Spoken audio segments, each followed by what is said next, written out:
What are you doing over there? I see. Well, I'm on this side of the walking foot.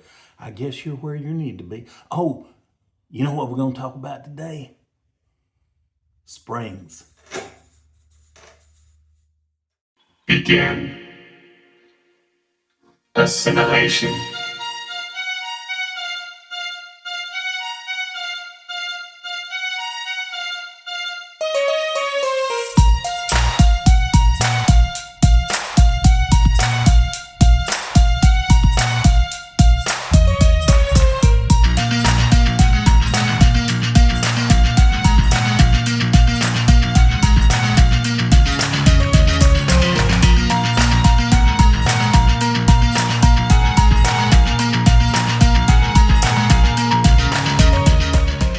Okay, we're going to look at two different springing systems that I actually have in my house. This is a sinuous wire spring that's on a chair that I have. And this sofa has 8-way hand-tied springs in it with a soft front edge. And we'll talk about that soft front edge more. But you can tell it's 8-way hand-tied because you can hear that sound underneath. It's a solid deck. Sinuous wire springs or no-sag springs or zigzag springs, all the same thing. It attaches front and back to the chair by clips. These clips are either nailed on by hand or they're attached with a staple gun, or there's a machine that attaches the clips for the springs. As you can see, it's taken two people to do this. In manufacturing, that would not happen. One man usually pulls these springs on. So this type of spring is very good. It lasts a long time. It's the most common springing system you'll see in chairs today. And if you want an example of how long they will last, this springs were done by my dad in 1955, before I was even born, and I'm 68 years old.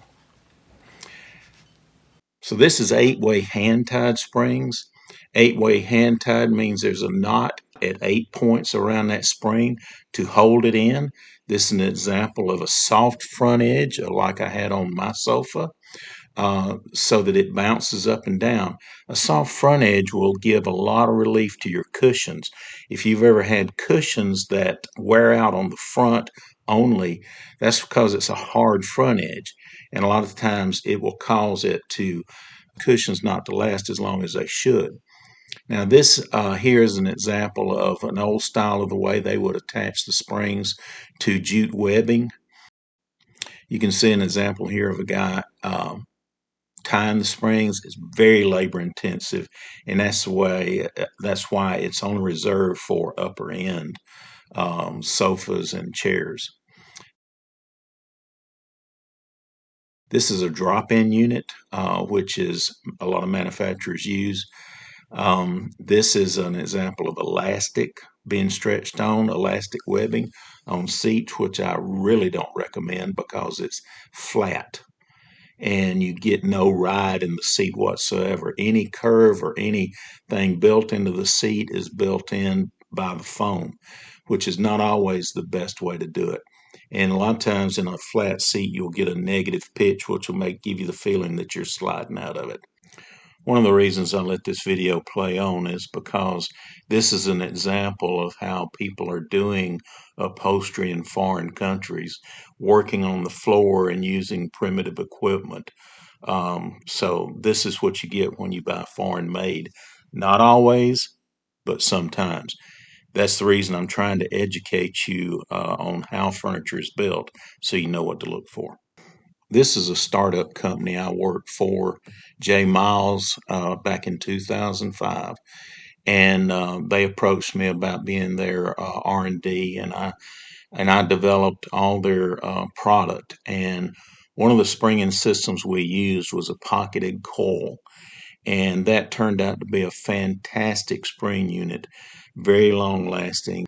By the way, J. Miles closed down after 3 years because Katrina hit, and it was a startup company, and They just didn't survive. But that is how volatile the furniture industry is in the United States and why it's important to support an American made product. And so I recommend that highly. If you can find an American made product that you can afford, go for that.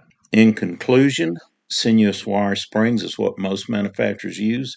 It's a great system. It's easy to replace just one spring if you have to.